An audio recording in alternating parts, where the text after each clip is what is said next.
There are some things which you would expect to be kind of out of bounds when it comes to conspiracy theories. Some things that you would never ever expect to be questioned. But today, one of those things has been questioned, and I am livid.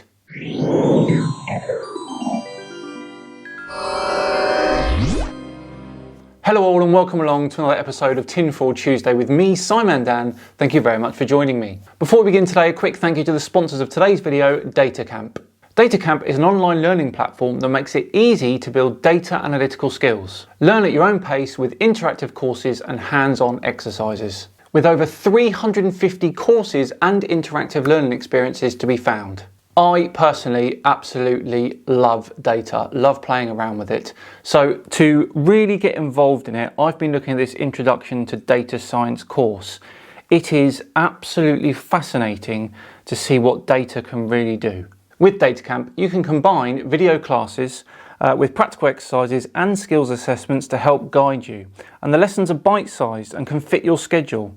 Their mobile version as well also allows you to learn from anywhere. And you can also take a free assessment which gives you personalised learning recommendations for you to grow your data skills. Subscriptions start around $25 per month for unlimited access to their courses, and there is no credit card required at sign up. So, invest in yourself, click on my link in the description and check out the first chapter of any course you wish for free. Right, back to today's video, where Australian self-proclaimed conspiracy expert JLB is taking a look at ultrasounds for some reason. I'm not going to say any more just yet, and we'll start the video. Here we go.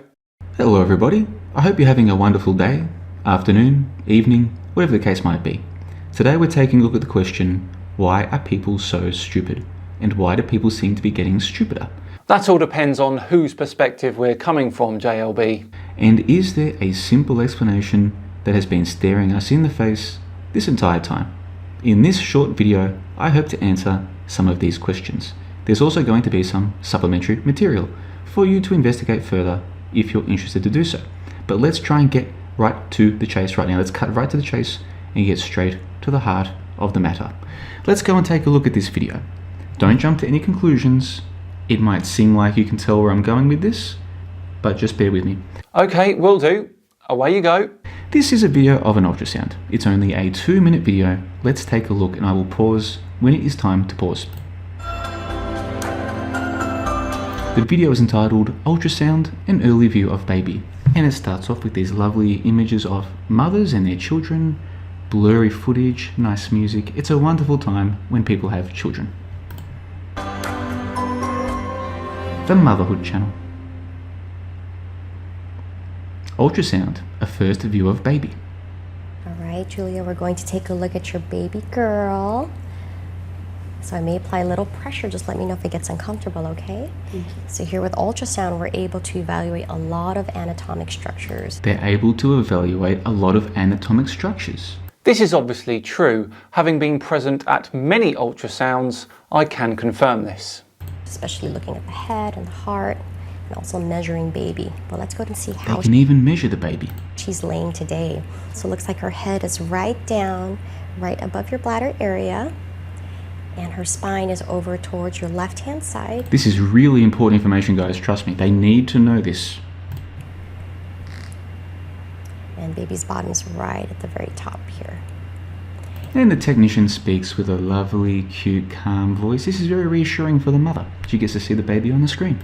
Sonographers are brilliant clinicians. They have to do their job with that little bit of extra enthusiasm, with the knowledge that they could sometimes discover something that could be devastating for the mother and father watching.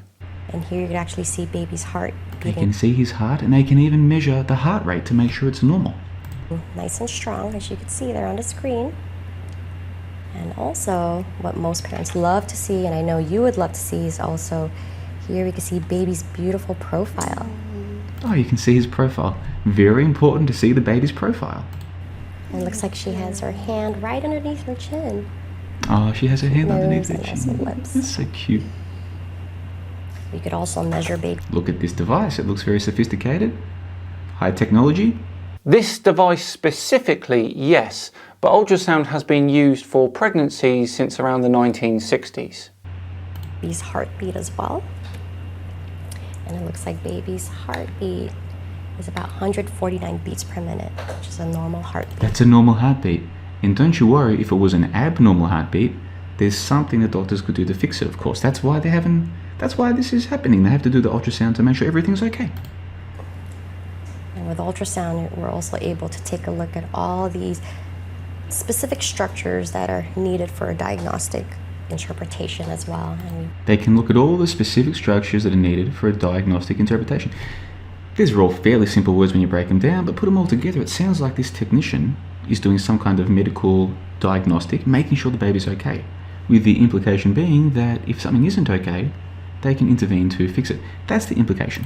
Well, sort of. It's not often that you can fix something during the pregnancy, but the doctors and parents can be more prepared when the baby is born if something has been found. The second ultrasound that you get during pregnancy here in the UK, for example, has a pre-test for Down syndrome. Also measure baby, make sure that baby's growing properly. Make sure the baby's growing properly, because if it isn't, they will ask you to come back for more ultrasounds. But that's totally okay because ultrasounds are safe, aren't they? Yes, completely. Also the fluid surrounding the baby, making sure that baby is, it's a healthy pregnancy as well. Making sure there's fluid around the baby, which it looks like there is, so everything's going well. And that's the Motherhood channel. Okay, now let's watch this again without the narration from the technician, and let me walk you through some things. That device that she's using on the mother's belly there, it is called a transducer. It is called ultrasound for the regular people, but that's not producing sound. That is producing radiation. Now, this is where a complete lack of scientific understanding rears its ugly head. Ultrasound is defined as sound or other vibrations having an ultrasonic frequency. Make no mistake, JLB, this is sound.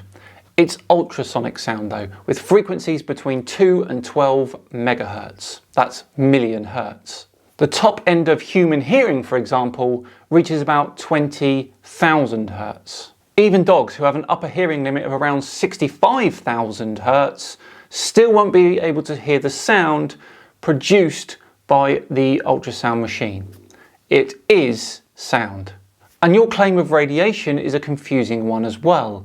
It certainly isn't electromagnetic radiation because that is light. It's not radiation that's given off by radioactive material either.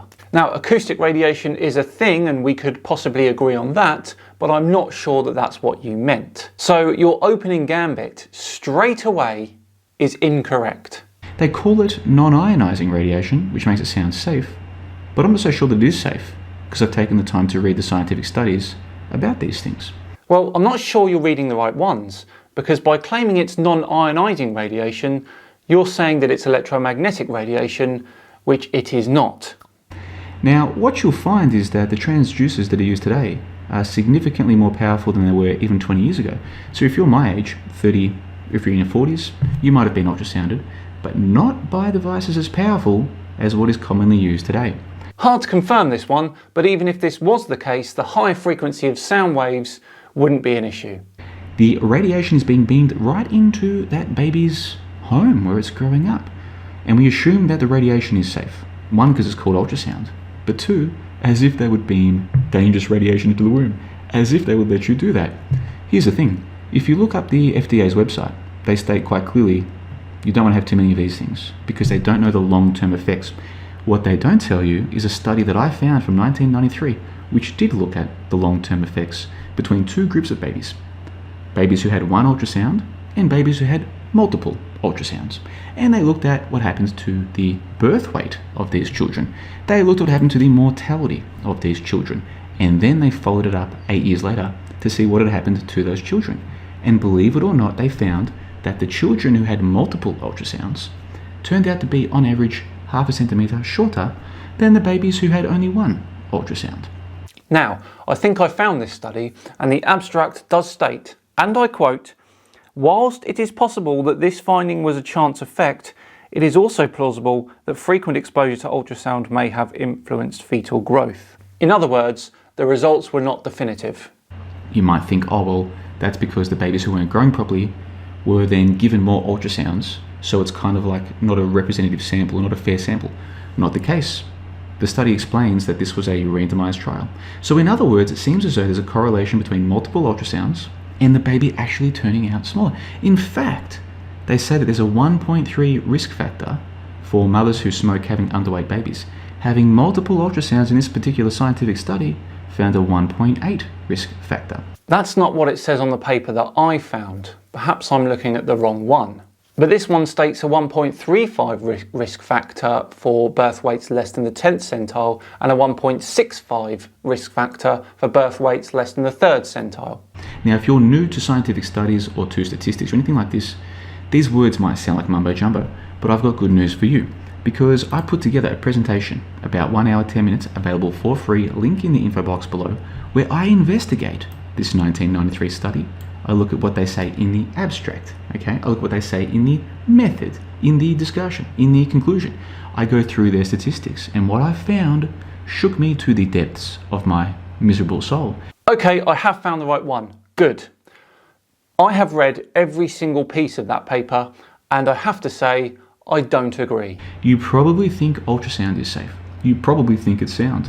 Neither of those things are true. In fact, back in 1993, when these devices were nothing compared to what they are today, these ultrasounds were being shown, this radiation was being shown to have a long-term effect on the children. Now, the study tried to claim that it was not significant, but let me ask you this. If you found out that having multiple ultrasounds, even with weak ultrasounds, led to more underweight babies than smoking mothers, would you think that this is relevant, important information to have? I certainly think it would need further testing, but to claim that ultrasound is harmful is a bit of a stretch, don't you think? For example, there were more stillborn births in the regular group, and there were also more neonatal deaths in the regular group as well. I should think that you would. Now, what I've touched on in this video is only the tip of the iceberg. That 1 hour 10 minute presentation goes into much more detail, looks at this study in detail, looks at other studies as well, other information, other sources, and the conclusion, let me boil it down for you right now. The conclusion is this: when you take a look around and you see all these lemmings, dumb as shit, and you wonder, how come they believe in invisible body possessing demons? How come they believe what the TV tells them? How come they don't seem to think about anything? Well, there's many potential explanations for it. But I'm putting to you that one of the most obvious explanations is that these babies are being retarded in the womb. That's right. And this, of course, is an absolutely ridiculous hypothesis, because I could equally claim that all the really intelligent people in the world are intelligent because of the same reason. And besides, the study that you reference talks about birth weight and growth, not intelligence and/or brain capacity. Sounds crazy, I know. Go and take a listen to this presentation. 1 hour, 10 minutes. You can download it from my website. You can stream it from my website. You can download or stream from Podbean or from your Spotify app. So the options are all yours. It's all free.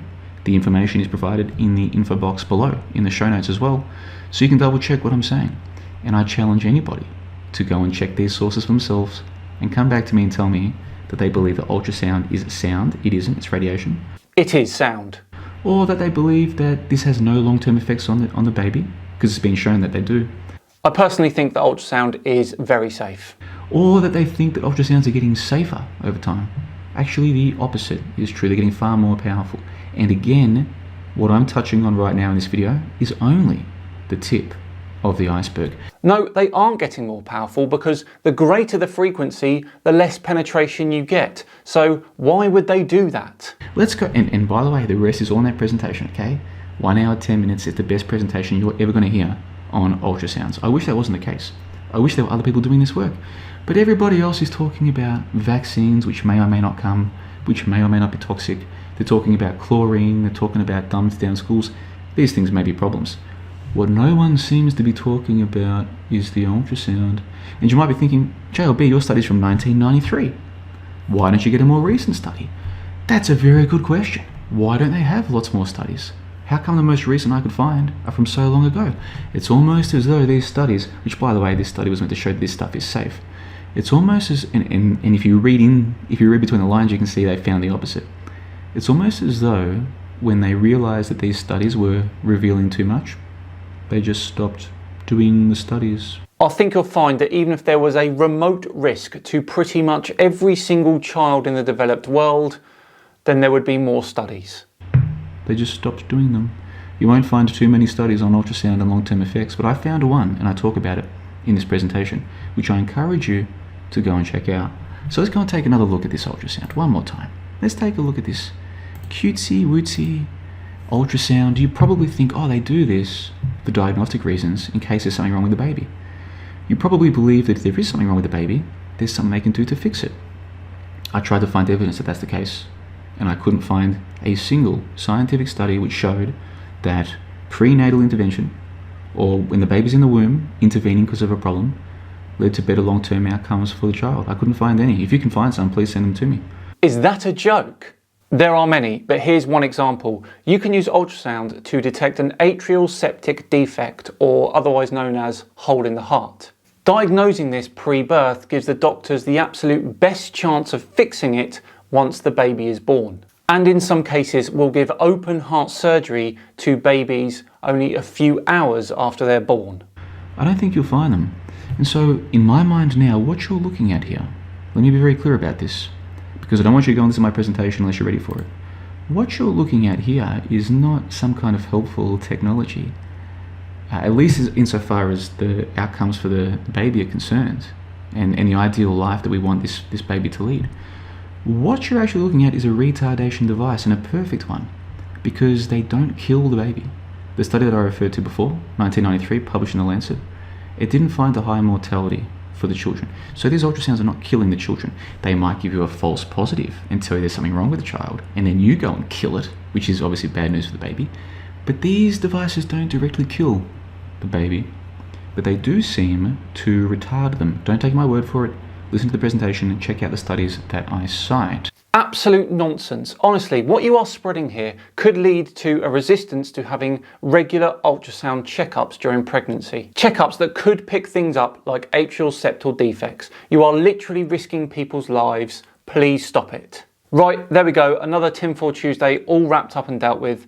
That one, I don't know if you could tell, got under my skin slightly. Thank you all very much for watching. If you enjoyed it, then please do like the video. Subscribe as well if the feeling takes you. Just enough time to once again thank DataCamp for sponsoring the video today. Remember, click my link in the description to check out the first chapter of any course you wish for free. I've been Simon Dan. Have yourselves a great day, and I'll see you all tomorrow for a brand new fresh comments video. See you then.